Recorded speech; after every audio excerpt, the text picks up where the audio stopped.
السلام علیکم۔ الحمد للہ نحمده ونستعینه ونستغفره ونؤمن به ونتوکل علیہ ونعوذ باللہ من شرور انفسنا ومن سیئات اعمالنا، من يهده الله فلا مضل له ومن يضلله فلا هادي له، ونشهد أن لا إله إلا الله وحده لا شريك له، ونشهد أن سيدنا ونبينا ومولانا محمدا عبده ورسوله، صلى الله تعالى عليه وعلى آله وأصحابه وسلم تسليما كثيرا كثيرا. أما بعد فأعوذ بالله من الشيطان الرجيم. بسم الله الرحمن الرحيم. كل نفس ذائقة الموت. صدق الله العظيم.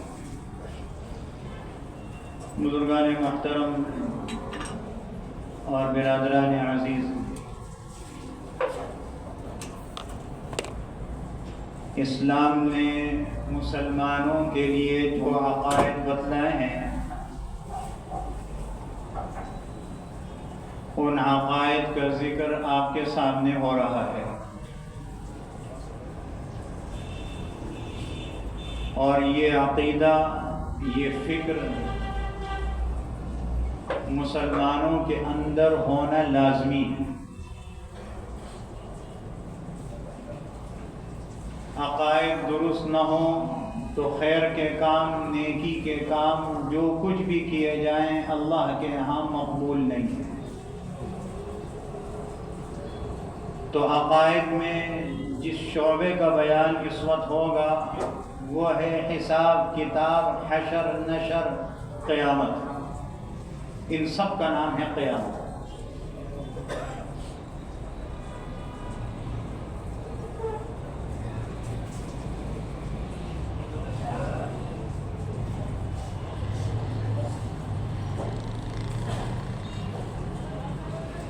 یہ عقائد کیا ہونے چاہیے ہمارے، آج اس پر بات ہوگی۔ میں یہ بات پہلے بھی کئی دفعہ کہہ چکا ہوں کہ میں اور آپ سب طالب علم ہیں۔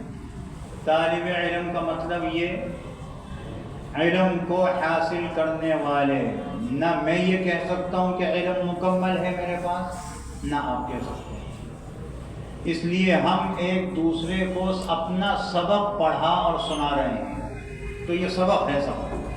سوال یہ ہے کہ موت کی حقیقت کیا ہے؟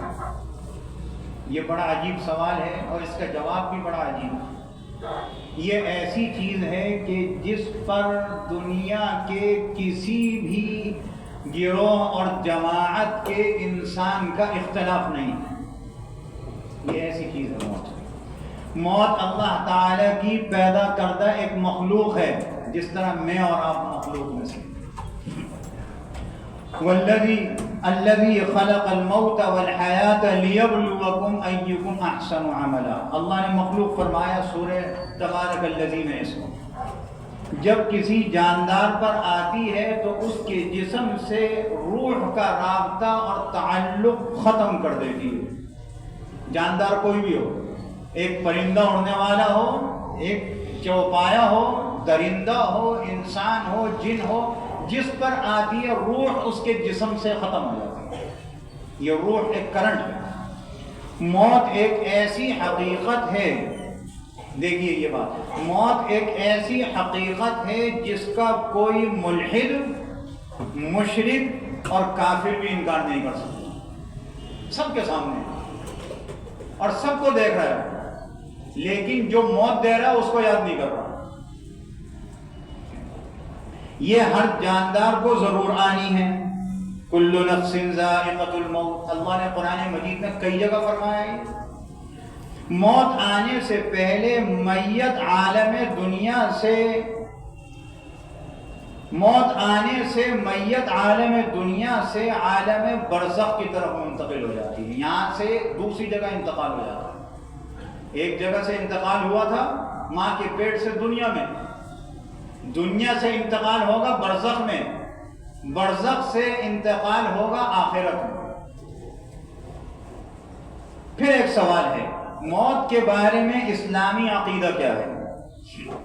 جواب یہ ہے کہ موت کے بارے میں ہمارا عقیدہ یہ ہے کہ ہر نفس کے لیے اس کا ایک وقت مقرر ہے۔ مجھے بھی نہیں پتا میرا وقت کیا ہے، آپ کو بھی نہیں پتا آپ کا وقت کیا ہے۔ جب وہ وقت آ جاتا ہے اور جس طریقے سے آتا ہے تو پتہ چلتا ہے اس طریقے سے یہ وقت مقرر تھا، اس سے پہلے کسی کو نہیں پتا۔ اس لیے کسی کو بھی موت اس کے مقررہ وقت سے ایک لمحہ پہلے یا ایک لمحہ بعد میں نہیں آئے گی۔ اللہ نے جو وقت لکھا اسی وقت آئے گی۔ اس کو اللہ نے فرمایا قرآن میں، فَإِذَا جَاءَ أَجَلُهُمْ لَا يَسْتَأْخِرُونَ سَاعَةً وَلَا يَسْتَقْدِمُونَ، سورہ نحل میں۔ اور یہ ہر جاندار کو ضرور بالضرور، بڑی تاکید کے ساتھ کہہ رہے ہیں، ضرور بالضرور آنی ہے، کوئی جاندار اس سے بچ نہیں سکتا۔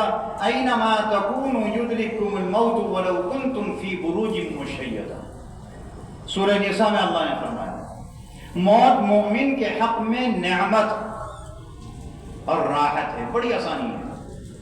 یہ اللہ کا شکر ہے، اللہ نے اسلام کا کلمہ پڑھنے والے کے لیے اس کو نعمت فرما دی، اور حقیقتاً ہے، جبکہ کافر اور نافرمان کے لیے یہ عذاب اور عقاب کی ابتدا ہے۔ الدنیا سجن المؤمن و جنت الکافر، او کما قال صلی اللہ علیہ وسلم۔ قیامت میں جب اہل جنت جنت میں اور اہل جہنم جہنم میں پہنچ جائیں گے تو موت کو ایک مینڈھے کی شکل میں لا کر جنت اور جہنم کے درمیان ذبح کر دیا جائے گا۔ پھر جنتی ہمیشہ جنت میں، جہنمی ہمیشہ جہنم میں رہیں گے۔ بخاری شریف میں اس طریقے کی حدیث آتی ہے۔ پھر ایک سوال ہے، برزخ کیا ہے؟ اب سمجھا رہے ہیں کہ انسان پر کتنے دور گزرتے ہیں۔ ہر انسان پیدا ہونے کے بعد 3 دور سے گزرتا ہے۔ نمبر 1، پیدا ہونے کے بعد موت سے پہلے تک، چاہے وہ پیدائش کے 1 سیکنڈ ہو، بعد کی زندگی ہو 1 سیکنڈ کی ہو، یا 100 سال اور اس سے زیادہ کی زندگی ہو، یہ درمیان میں جتنا عرصہ ہے یہ عالم دنیا ہے۔ پیدائش کسے کہتے ہیں؟ جب انسان ماں کے پیٹ سے زندہ پیدا ہو، وہ ہے پیدائش۔ اور وہ زندگی چاہے 1 سیکنڈ کی ہو، چاہے 100 سال 1000 سال کی ہو۔ اب یہ جو یہاں پر سانسیں لے رہا ہے یہ عالم دنیا ہے، نمبر 1۔ نمبر 2، موت کے بعد سے قیامت قائم ہونے تک یہ برزخ کا دور ہے، اس کو برزخ کہتے ہیں، یہ برزخ کی دنیا ہے۔ اگر مردہ قبر میں ہے تو قبر اس کے لیے برزخ ہے، اگر کسی درندے کے پیٹ یا سمندر کی تہ یا ہواؤں کے دوش پر جہاں بھی ہو اس کا عالم برزخ وہیں ہوگا۔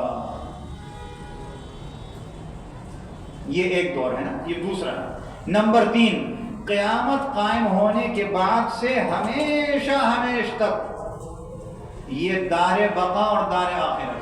یہ 3 دور ہر انسان پہ گزر رہے ہیں، گزریں گے۔ 2 گزر گئے یا 1 گزر گیا، کوئی دوسرے میں ہے کوئی پہلے میں ہے، اس کے بعد تیسرا بھی آئے گا۔ کوئی انسان ان 3 دور سے باہر نہیں ہے۔ سوال، موت کے بعد برزخ میں انسان کے ساتھ کیا معاملہ ہوتا ہے؟ یہ بڑا تفصیلی جواب ہے۔ موت کے بعد ہر میت چاہے مسلمان ہو یا کافر ہو عالم برزخ میں پہنچ جاتی ہے۔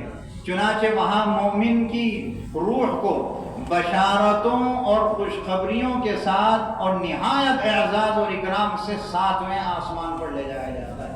آپ سب جتنے بھی ہیں، جتنے اسلام کا کلمہ پڑھتے ہیں، اللہ کیا بڑی قدر ہے آپ کی، اللہ کیا بڑا اعزاز ہے کہ مرنے کے بعد مومن مرا، اور آخر جب انسان کی زندگی کا آخر اچھا ہوتا ہے اس کا اعتبار ہے۔ اس لیے دعا کی جاتی ہے اللہ ایمان پر خاتمہ نصیب فرما دے. کیوں کرتے ہیں یہ؟ اسی لیے کہ ہمارے اختیار میں نہیں ہے.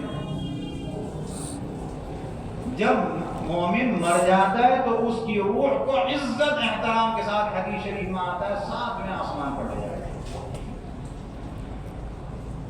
اور اللہ تعالیٰ کے حکم سے اس کا نام علیین میں لکھ دیا جاتا ہے.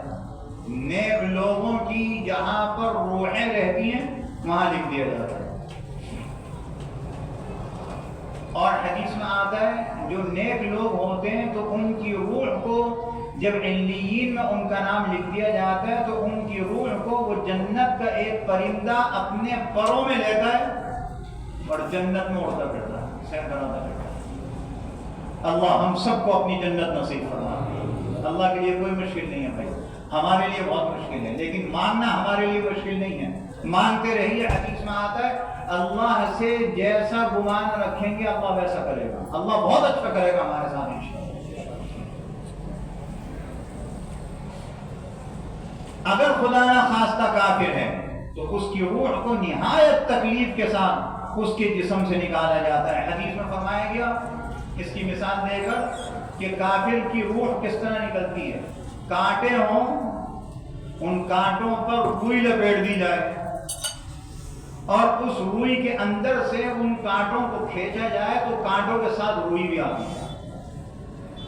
اللہ کے رسول نے مثال دے کر سمجھایا کہ کافر کی روح، نافرمان کی روح اللہ ایسے نکالتا ہے کہ جب روح نکلتی ہے انتہائی تکلیف کے ساتھ، اور مومن کی روح جب نکلتی ہے تو پتہ بھی نہیں چلتا.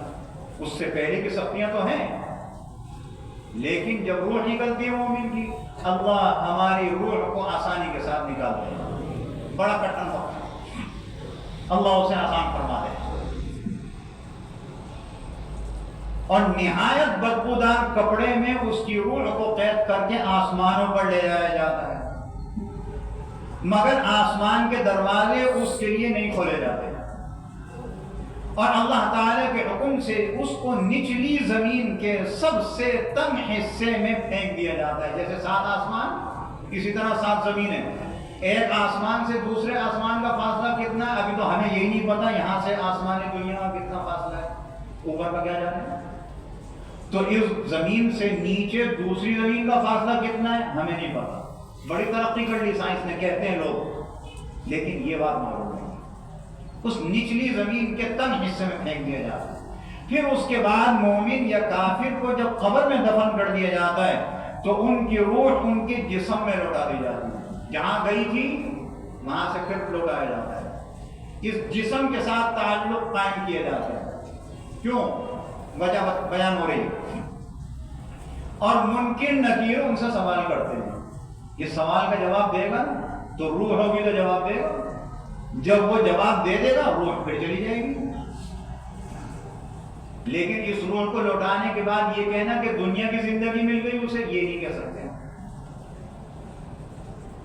اگر مردہ مومن ہے تو سوالات کے درست جواب دیتا ہے، اگر کافر ہے تو جواب میں لا علمی ظاہر کر دیتا ہے. چنانچہ مومن کے لیے اس سوال و جواب کے بعد جنت کا فرش قبر میں بچھا دیا جاتا ہے. ابھی جنت نہیں ملی، اس جنت کا جو نتیجہ ہے اس میں سے ایک تھوڑا سا ٹکڑا بھورا جھڑ کے آ گیا کہ جنت کا فرش بچھا دیا. اور جنت کے رخ پر اس کے لیے دروازہ کھول دیا جاتا ہے اور وہ اپنی جگہ کو، اپنے مقام کو دیکھتا ہے. اور قبر کو اس کے لیے تاحد نگاہ، مطلب تاحد نگاہ ہماری نگاہ جتنی دور تک کام کرتی ہے یہ تاحد نگاہ ہے. تاحد نگاہ کشادہ کر دیا جاتا ہے. جبکہ کافر کے لیے آگ کا فرش بچھا دیا جاتا ہے اور جہنم کا دروازہ اس کی قبر میں کھول دیا جاتا ہے، جہاں اس کو جہنم کی گرمی اور آگ کی لپٹیں لگتی رہتی ہیں اور اس کی قبر کو اس قدر تنگ کر دیا جاتا ہے کہ اس کی دونوں جانب کی پسلیاں ایک دوسرے میں گھس جاتی ہیں. حضور علیہ الصلوۃ نے ارشاد فرمایا، یہ بات بیان کرتے ہوئے اس طریقے سے انگلیوں کو انگلیوں میں اس طریقے سے گھس. اللہ ہم سب کو محفوظ فرمائے. تمام اہل سنت والجماعت کا عقیدہ ہے کہ عذاب قبر اور راحت برزخ دونوں برحق ہیں۔ چنانچہ ایمان والوں کو قبر یا برزخ میں راحت اور آرام، مسرتیں اور خوشیاں نصیب ہوتی ہیں، جبکہ کفار اور منافقین اور گناہگار عذاب اور تکلیف کا شکار رہیں گے۔ مسند احمد میں بھی یہ حدیث موجود ہے، احادیث کی دیگر کتابوں میں بھی ہے، اور اللہ رب العزت قرآن مجید میں بھی فرما رہا النار یعرضون علیہا غدوا وعشیا ویوم تقوم الساعة ادخلوا آل فرعون اشد العذاب، سورۃ المؤمن میں اليوم تجزون عذاب الہون بما کنتم تقولون علی اللہ غیر الحق، سورہ انعام میں، اور سورہ انفال میں وَلَوْ تَرَىٰ إِذْ يَتَوَفَّى الَّذِينَ كَفَرُوا الْمَلَائِكَةُ يَضْرِبُونَ وُجُوهَهُمْ وَأَدْبَارَهُمْ وَذُوقُوا عَذَابَ الْحَرِيقِ، آگ کا عذاب چکھو۔ اب ایک سوال ہے، منکر نکیر کون ہیں جن کا بھی ذکر ہوا؟ ہم سنتے ہیں منکر نکیر، یہ کون ہیں؟ جواب یہ ہے منکر نکیر فرشتے ہیں جو میت سے برزخ میں 3 سوالات کرتے ہیں۔ من ربک، تمہارا رب کون ہے؟ من دینک، تمہارا دین کیا ہے؟ ومن ھذا الرجل، ایک طرف اشارہ کر کے پوچھا جاتا ہے ومن ھذا الرجل، اس کو جانتے ہو یہ کون ہے؟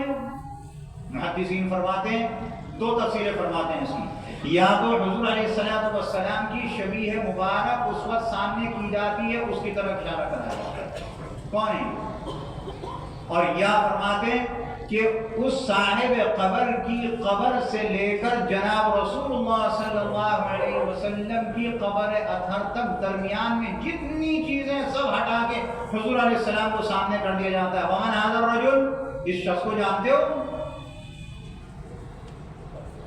حدیث میں آتا ہے کہ جو مسلمان ہوتا ہے وہ پہلے سوال کا جواب دیتا ہے ربی اللہ، میرا رب اللہ ہے۔ دوسرے سوال کا جواب دیتا ہے دینی الاسلام، میرا دین اسلام ہے۔ اور یہ جو جن شخص کے متعلق پوچھا جا رہا ہے ان کے متعلق فرماتا ہے کہ ہوا محمد رسول اللہ صلی اللہ علیہ وسلم، یہ تو ہمارے آقا و مولا حضرت محمد علیہ السلام ہیں۔ اور جو نہیں جانتا حدیث میں آتا ہے وہ کہتا ہے ہا لا ادری، ہا لا ادری، بھائی مجھے نہیں پتا کیا ہے، مجھے چھوڑ دو۔ یہ 3 سوال ہوں گے۔ چنانچہ اہل سنت والجماعت کا عقیدہ ہے کہ میت جب قبر میں دفن کر دی جاتی ہے تو اس کی روح اس کے جسم میں لوٹا دی جاتی ہے، اور منکر نکیر اس سے یہ 3 سوال کرتے ہیں۔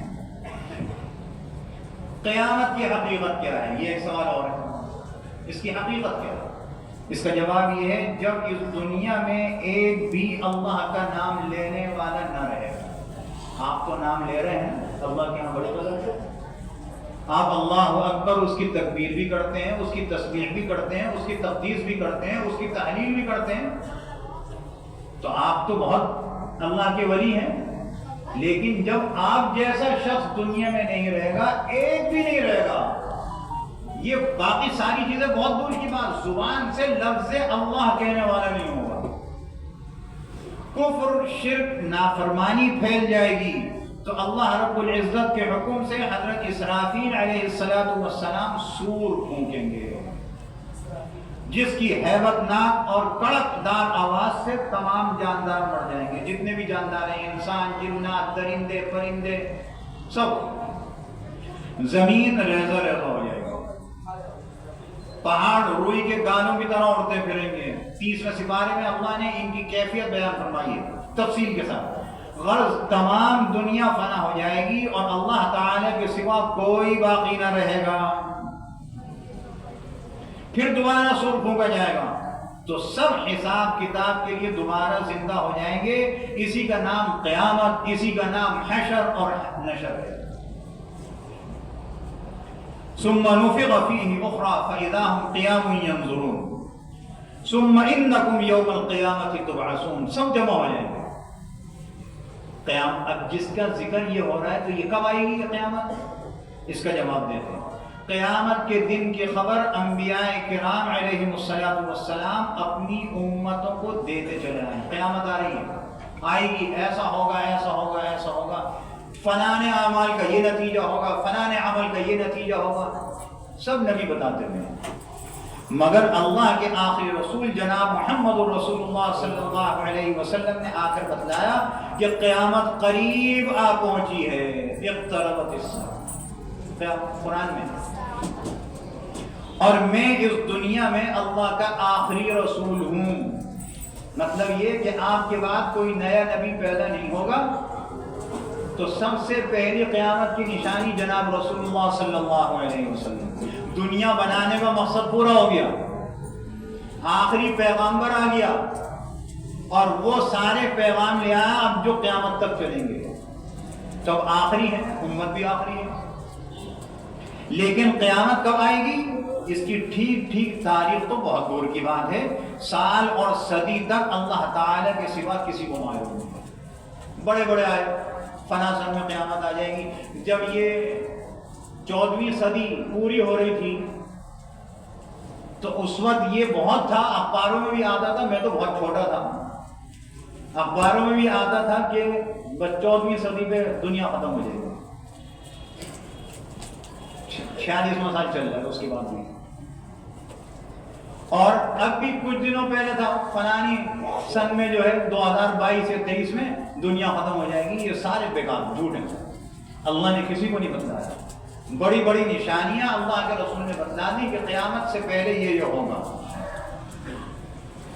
یہ ایسا راز ہے جو خالق کائنات نے کسی فرشتے یا نبی کو بھی نہیں بتلایا، تو پھر نبی عالم الغیب کیسے ہو سکتا ہے؟ سوچنے کی بات ہے جو ان کو عالم الغیب کہتے ہیں۔ ہاں، اللہ تعالیٰ نے حضور اقدس صلی اللہ علیہ وسلم کے ذریعے ہمیں قیامت کی نشانیاں بتلا دی ہیں، ان میں سے اکثر ظاہر ہو چکی ہیں، چند بڑی علامتیں ظاہر ہونا باقی ہیں۔ اس کا بیان تفصیل کے ساتھ گزشتہ سال غالباً ہوا تھا، لیکن یہاں مختصر بات ہے۔ سوال یہ ہے قیامت کی علامتیں کیا ہیں؟ جواب یہ ہے قیامت کی علامات دو قسم کی ہیں۔ پہلی علامت صغری یعنی چھوٹی علامتیں، اور دوسری علامت کبریٰ یعنی بڑی علامتیں۔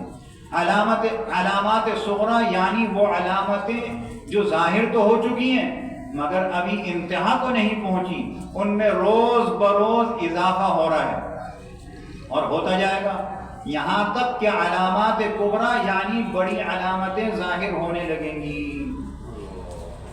علامات صغریٰ بہت سی ہیں، جن میں سے چند علامات ذکر کی جاتی ہیں۔ جناب نبی کریم صلی اللہ علیہ وسلم نے ارشاد فرمایا قیامت سے پہلے یہ 6 نشانیاں ظاہر ہوں گی۔ خلاصہ بیان ہو رہا ہے۔ نمبر 1 میری وفات یعنی حضور علیہ السلام کا دنیا سے پردہ فرمانا۔ نمبر 2 بیت المقدس کا فتح ہونا، حضرت عمر رضی اللہ تعالی عنہ کے ہاتھوں ہو گیا۔ نمبر 3 مسلمانوں میں ایک وبائی بیماری کا پھیلنا۔ نمبر 4 مال کا اتنا زیادہ ہونا کہ لوگ 100 دینار کو بھی حقیر سمجھنے لگیں گے۔ کیا خیال ہے 1000 روپے کی کوئی حیثیت ہے؟ حقیر معلوم ہوتا ہے۔ نمبر 5 ملک کے عرب کے گھر گھر میں فتنہ داخل ہوگا۔ نہیں یار، عرب کے ہر گھر میں فتنہ ہے، ہر گھر میں۔ عموماً پتہ ہی نہیں ہے کہ ان کی عورتیں مسلمان ہیں کہ کافر ہیں، یہودی عورتیں بھی ان کے گھر میں۔ یہ عوام کی بھی بات نہیں کر رہا، ان کے بڑے بڑے سربراہوں کیا بھی ایسے ہی ہے۔ یہ حضور علیہ السلام نے پہلے بتا دیا۔ نمبر 6 مسلمان اور عیسائیوں کے درمیان ایک صلح کا ہونا اور پھر عیسائیوں کی طرف سے اس کی خلاف ورزی ہونا۔ اب یہ بھی دیکھیں، ان 6 علامتوں میں سے 5 ظاہر ہو چکی ہیں، یعنی نبی کریم صلی اللہ علیہ وسلم کی وفات ہو گئی، پھر حضرت عمر رضی اللہ عنہ کے زمانے میں بیت المقدس فتح ہوا، حضرت عمر رضی اللہ عنہ کے دور خلافتی میں مسلمانوں کے لشکر میں امواس کے مقام پر ایسا طاعون پھیلا کہ 3 دن میں 13,000 مسلمان اس سے وفات پا گئے۔ جبکہ چوتھی اور 5ویں علامت حضرت عثمان غنی رضی اللہ عنہ کے دور میں ظاہر ہوئی کہ مسلمانوں کے پاس دولت کی ریل ویل ہو گئی، اور ایک حدیث میں ارشاد فرمایا کہ لوگوں پر ایسا زمانہ آئے گا کہ دین پر قائم رہنے کی حالت اس شخص کی طرح ہوگی جس نے انگارے کو اپنی مٹھی میں پکڑ رکھا ہے. نہیں ہے آج ایمان بچانا مشکل ہے. تجارت کی کثرت ہوگی، یہاں تک کہ بیوی شوہر کے ساتھ تجارت میں شریک اور معاون ہوگی. رشتہ داروں سے قطع تعلق کی کثرت ہوگی. نہیں ہو رہا. لکھنے کا رواج بہت بڑھ جائے گا. جھوٹی گواہیوں کی کثرت ہوگی. ہماری عدالتوں کا کیا حال ہے؟ قبیلے اور قوموں کے رہنما منافق اور رذیل ترین اور فاسق لوگ ہوں گے. یہ ہمارے حکمران کون ہیں؟ تعلیم محض دنیا کے لیے ہوگی. کیا مسلمانوں کے اندر آج ایسا نہیں ہو رہا؟ دین کی تعلیم کو بھول گئے. رشتہ داروں کے حقوق پامال کیے جائیں گے. ایسا ہو رہا ہے. اور اجنبی لوگوں سے حسن سلوک ہوگا. 2 منٹ بڑھتی ہو جائیں گے وقت سے اوپر. آج ہو رہا ہے. بیوی کی اطاعت اور ماں باپ کی نافرمانی ہوگی. کیا نہیں ہو رہی؟ سلام صرف جان پہچان کے لوگوں کو کیا جائے گا. مجھ سمیت ہر آدمی ایسے ہی کر رہا ہے. پتہ ہی نہیں چلتا کہ سلام جس کو کریں گے وہ کون ہے.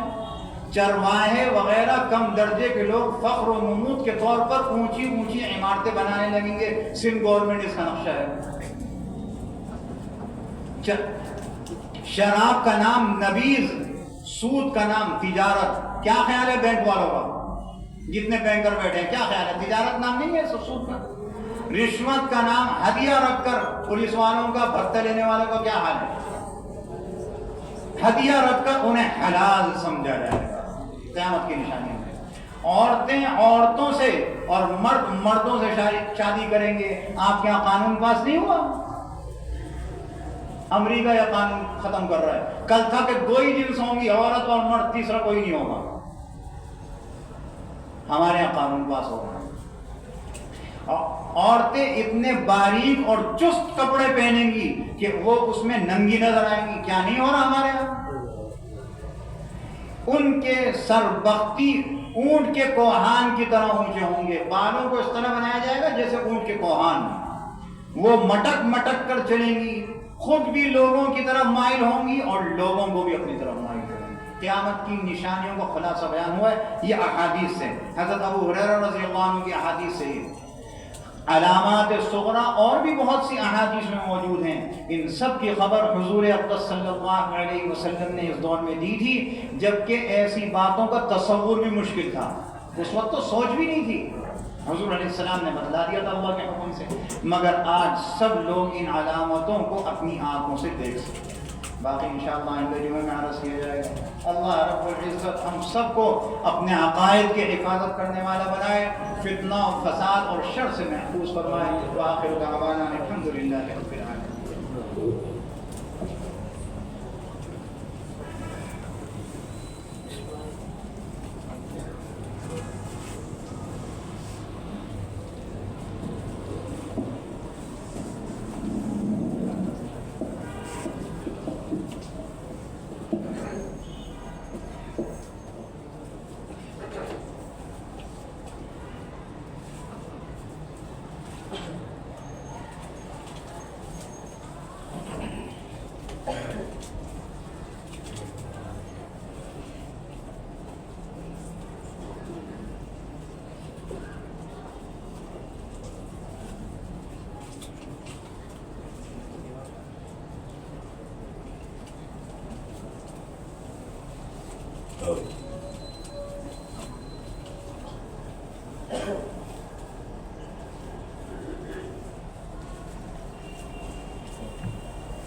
الحمد لله الملك المنان، والصلاة والسلام على حبيبه وخليل الرحمن، مالك الملك والملكوت، صاحب العز والجبروت، يقول: أعوذ بالله من الشيطان الرجيم. كل نفس ذائقة الموت، كل شيء هالك إلا وجهه، له الحكم وإليه ترجعون. حبيبي وحبيبكم صلى الله عليه وسلم يخبر: إن القبر أول منزل من منازل الآخرة، وإن يوم القبر أول يوم الحساب، يوم يأتيه الملكان المنكر والنكير فيقولان: من ربك وما دينك وما كنت تقول في هذا الرجل؟ فيقول المؤمن: ربي الله وديني الإسلام وهو محمد رسول الله صلى الله عليه وسلم. فينادي مناد من السماء: أن صدق عبدي فله الجنة والرضوان.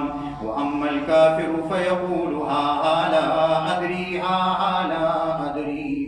فينادي من السماء: أن كذب فله العذاب والعقاب. نعوذ بك من النار يا الله، نعوذ بك من عذاب القبر يا الله، نعوذ بك من فتنة الدجال يا الله، نعوذ بك من الفتن ما ظهر منها وما بطن يا الله.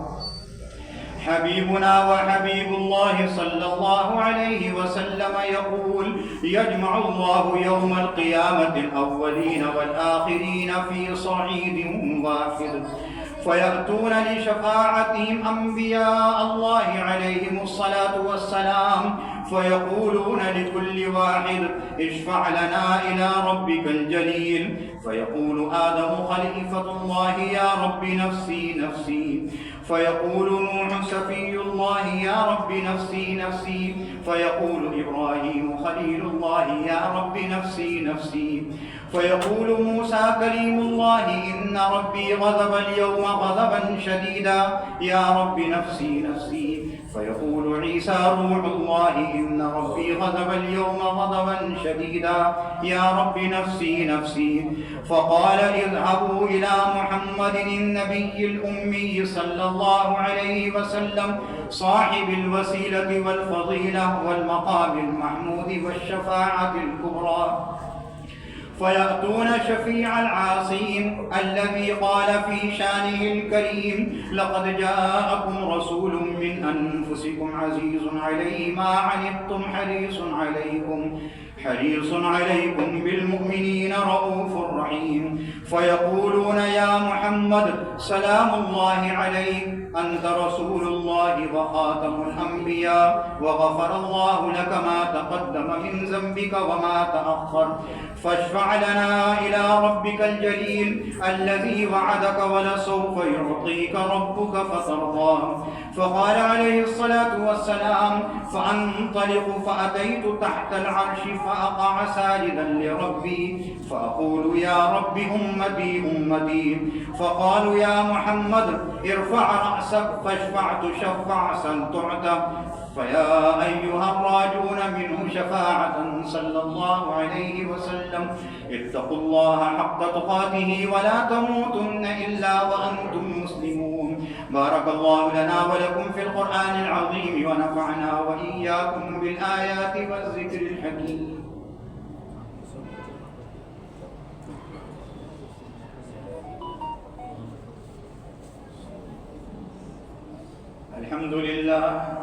الحمد لله الملك المنان، والصلاة والسلام على حبيبه وخليل الرحمن. أشهد أن لا إله إلا الله وحده لا شريك له، وأشهد أن محمدا عبده ورسوله الذي أرسله بالهداية والبيان. اللهم صل على محمد وعلى آل سيدنا محمد، وعلى أزواج سيدنا محمد، وعلى أولياء دين سيدنا محمد سلاما دائما أبدا، خصوصا على معدن العلم والعرفان إمام الصديقين أمير المؤمنين أبي بكر الصديق، وعلى مزين المنبر والمحراب إمام العادلين أمير المؤمنين سيدنا عمر بن الخطاب، وعلى أمير الزمان كامل الحياء والإيمان إمام الشهداء أمير المؤمنين عثمان بن عفان، وعلى قاطع الشرك والكفر والطغيان إمام الأشجعين أمير المؤمنين علي بن أبي طالب، وعلى ولديه السيدين الحسن والحسين، وعلى أمهما سيدتنا فاطمة الزهراء رضي الله تعالى عنهم وعن كل الصحابة أجمعين. اللهم أيد الإسلام والمسلمين، اللهم أعز الإسلام والمسلمين، اللهم ارحم أمة محمد صلى الله عليه وسلم برحمتك أستغيث. عباد الله رحمكم الله، إن الله يأمر بالعدل والإحسان وإيتاء ذي القربى وينهى عن الفحشاء والمنكر والبغي يعظكم لعلكم تذكرون. اذكروا الله يذكركم ولذكر الله أكبر.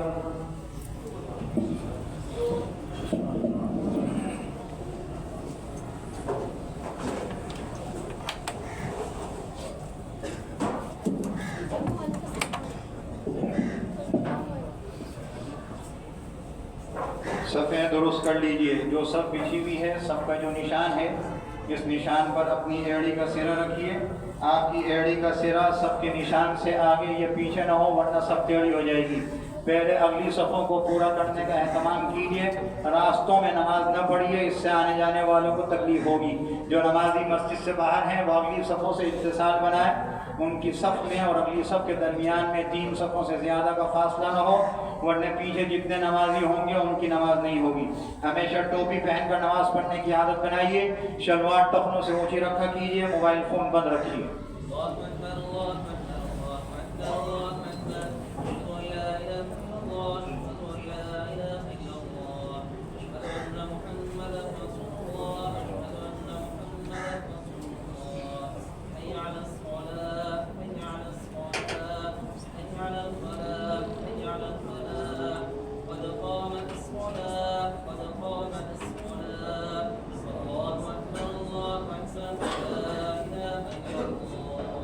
اللہ اکبر.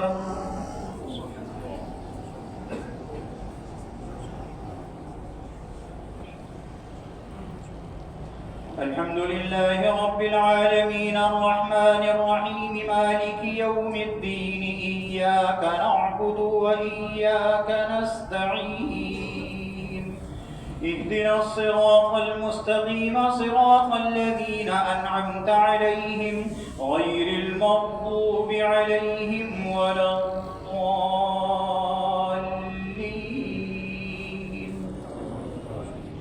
سبحان الذي أسرى بعبده ليلا من المسجد الحرام إلى المسجد الأقصى إلى المسجد الأقصى الذي باركنا حوله لنريه من آياتنا إنه هو السميع البصير. وآتينا موسى الكتاب وجعلناه هدى لبني إسرائيل ألا تتخذوا من دوني وكيلا ذرية من حملنا مع نوح إنه كان عبدا شكورا. الله أكبر.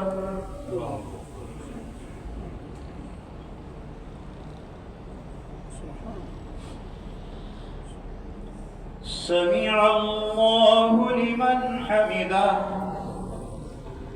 الله أكبر.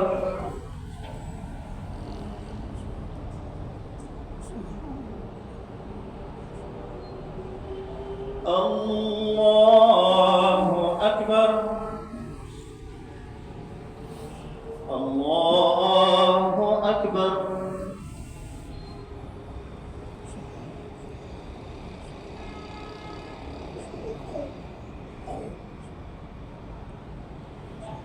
الله أكبر.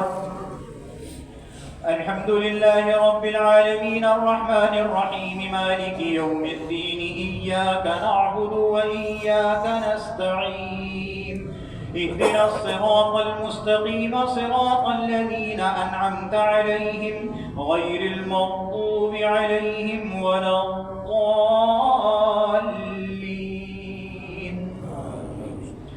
والنجم إذا هوى ما ضل صاحبكم وما غوى وما ينطق عن الهوى إن هو إلا وحي يوحى علمه شديد القوى ذو مرة فاستوى وهو بالأفق الأعلى ثم دنا فتدلى فكان قاب قوسين أو أدنى فأوحى إلى عبده ما أوحى ما كذب الفؤاد ما رأى أفتمارونه على ما يرى ولقد رآه نزلة أخرى عند سدرة المنتهى عندها جنة المأوى. الله أكبر.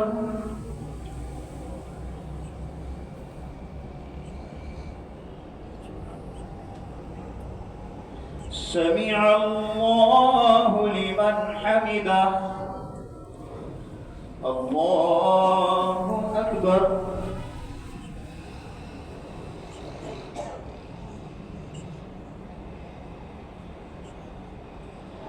الله أكبر. الله أكبر.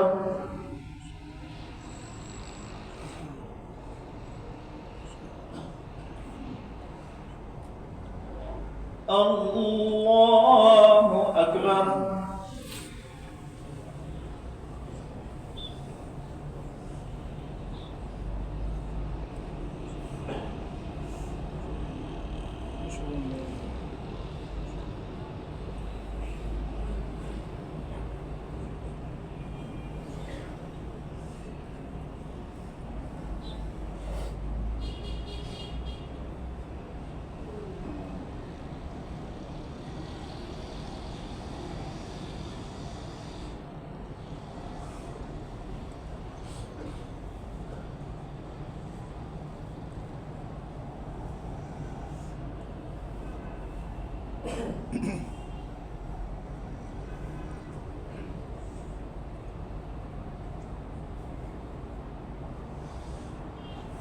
السلام عليكم ورحمة الله.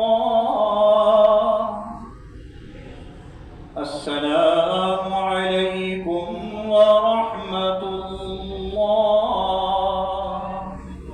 الله أكبر. استغفر الله.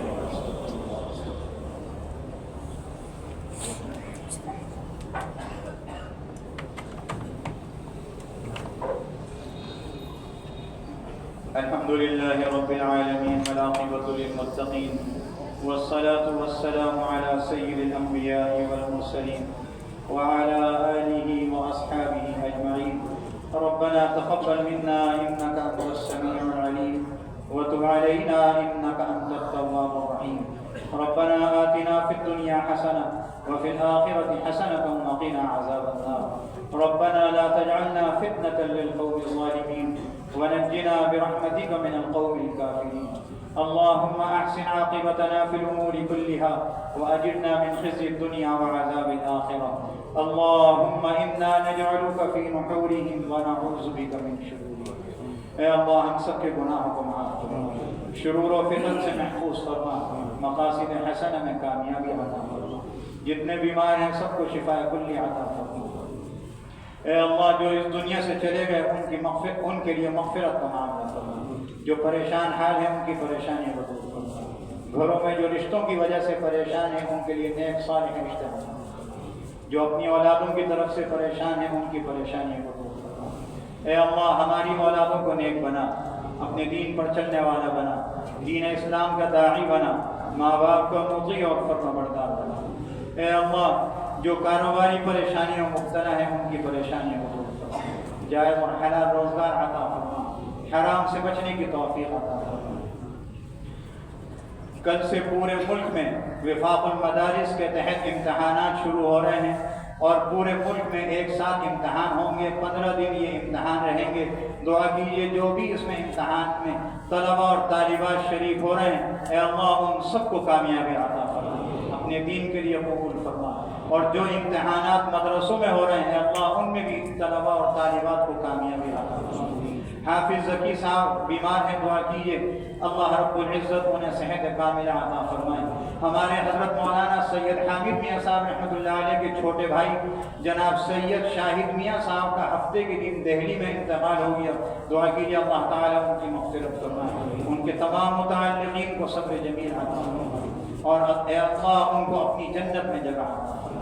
اے اللہ ہماری زندگیاں جب تک کی بھی ہیں ہم سب کو اسلام پر قائم رکھ، جب وقت آئے تو ایمان والی موت عطا فرما، قیامت کے دن اپنے دیدار اور حضور اقدس صلی اللہ علیہ وسلم کی شفاعت نصیب فرما۔